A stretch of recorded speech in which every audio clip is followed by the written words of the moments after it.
a 13-year-old girl, a trial, a small-town newspaper. Today I'm going to show you how I uncovered some untold details of a 100-year-old story and how piecing together tiny clues brought a moment of time back to life. Or maybe I'll just show you what I've been working on because ChatGPT suggested those opening lines and I think they're overly sensational. Kind of like the trial that my Aunt Susie had to testify in way back in 1912. But I do want to show you a few tips and tricks I picked up for searching historic newspapers that did help me find some key pieces to a 100-year-old puzzle. By the way, what would you call driving under the influence when you're driving a horse and buggy instead of a car? Just a question. I should mention here that this video covers historical records that include sensitive subject matter involving a minor, and I've attempted to be respectful. However, viewer discretion is advised. So when I started researching Aunt Susie's situation, I really didn't know a lot about historic newspaper research, except that it can be really frustrating because of the quality of the old papers and scanning techniques. If you look in the show notes, there will be a link to my blog post where I'll talk about this more. But right now, let me just show you a few of the things I picked up while I was looking for a key article to help us understand what happened at the trial where my Aunt Susie had to testify. And at the end, I'll show you what I found. Okay, here's my dad's family. Susie's the oldest Carver child. She was born in 1898, and my dad was her youngest sibling here. I think Susie probably had a lot of babysitting experience. From 1907 to 1912, my grandparents had a homestead in this little place called Phoenix in Holt County, Nebraska.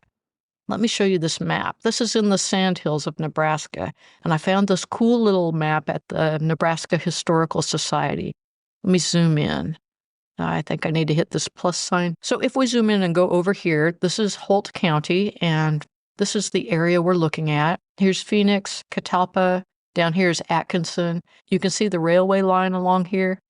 They would come down to Atkinson and take the train to O'Neill, and that's where the courthouse is. So there's your general area. Up here, we've got Bristow and Spencer, and these seem to be the nearest towns that are large enough for newspapers. Here's my favorite website for finding digitized newspapers in the U.S. This is the Ancestor Hunt. And if you come down here and click on free online newspapers, you get to a directory of many papers in the U.S. I've made myself a little mini directory of the Nebraska papers that I use most. I'm going to go there.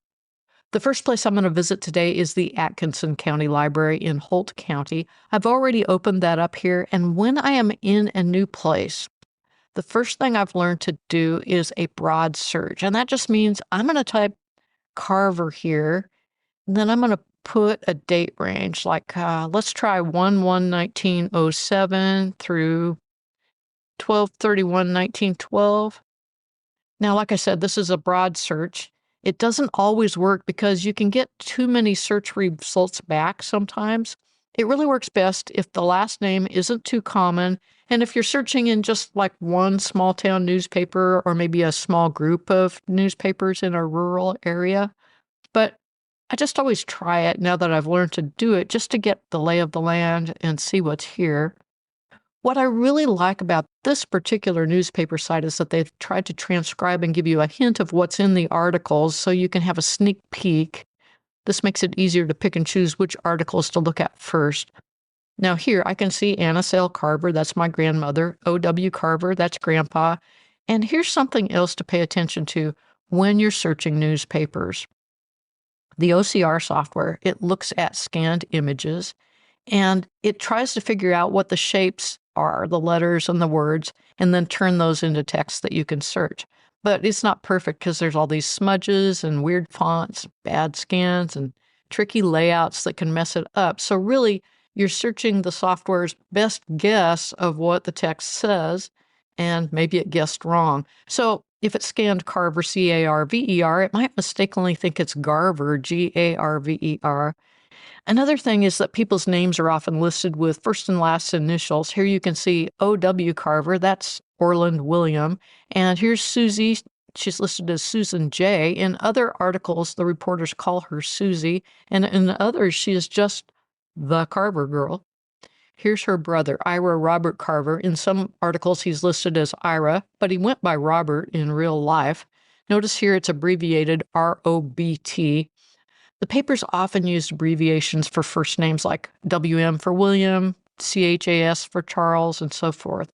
And as often as not, Grandma is out here as Mrs. O.W. Carver because back in those days, if you're a woman, once you get married, you generally didn't get to use your own name all that much.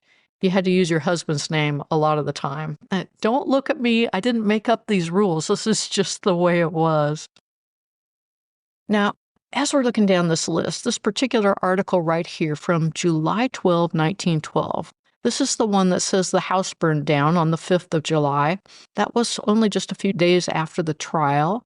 Here's an article that says Clarence Carver visited Ed Ellis. And Clarence is Susie's next younger brother. He's probably about 10 or 11 at this point. Maybe he went over to play with the Ellis boy, who is a little bit younger. I notice that the Carvers and various members of the Ellis family are mentioned together quite often. Here in this same news article, we see Mrs. Carver visited at S.J. Peterson's. Mrs. Peterson is actually Lottie Ellis, who has gotten married and so doesn't get to use her own name anymore. And then we get down to September 5, 1911, and I'm going to open this one up. Now, first of all, you'll notice this is the neighborhood section of the paper. It's kind of like the social media of its time. Here they say that Jess Ellis and O.W. Carver came down from North River and went to O'Neill on the afternoon train last Friday. So here's the river, and here's Phoenix and Catalpa. I think they probably came down from there to Atkinson and then took the train to O'Neill. And here are some other news items, various tidbits. And then here it mentions that Sheriff Grady was up from O'Neill Saturday and served papers on Frank Hamilton, who lives northeast of town, taking him to O'Neill, where a preliminary hearing will be held on statutory charges. The paper doesn't really explain any connection between these two little paragraphs. Grandpa going to O'Neill on Friday or the sheriff coming back from O'Neill on Saturday. If you were just cruising through here reading this paper without any context, you would have no idea that these are related. But let's look at my court papers. These are preliminary trial papers. The county clerk at O'Neill was actually able to dig these up after 100 years. Now, this is a little bit hard to read, this handwriting, but it says that on the sworn complaint of Orland W. Carver for an assault committed on a minor female child by Frank Hamilton on the 6th day of September 1911. So Wednesday the 6th is when this happened. On the 8th, now that's the day Grandpa took the train to O'Neill, Friday the 8th. On the 8th, I issued a warrant for the arrest of said Frank Hamilton to be dealt with according to the law.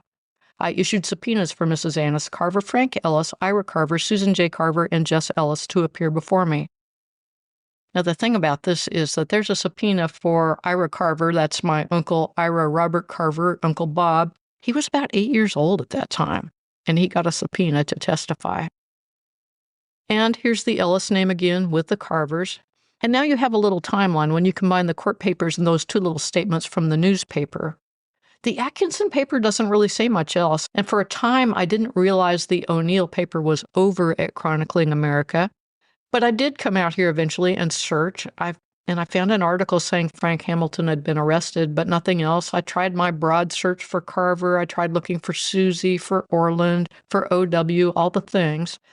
And I was talking with my cousins, Kate and Melody, and we were saying we wish we could figure out what really happened at the trial because we have a bunch of details. We know there was a trial. We know my grandparents accused Frank of keeping Susie out all night and that the Hamiltons said the Carvers were trying to blackmail them out of a team of horses. We can also see in these preliminary court records that neither Frank Hamilton nor his wife Ruth ever denied the accusation that he kept Susie out all night.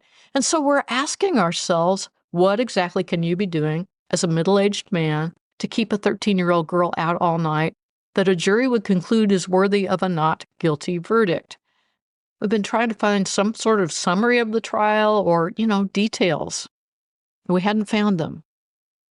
So I decided to try searching Chronicling America one more time, even though I had already searched it a couple of times.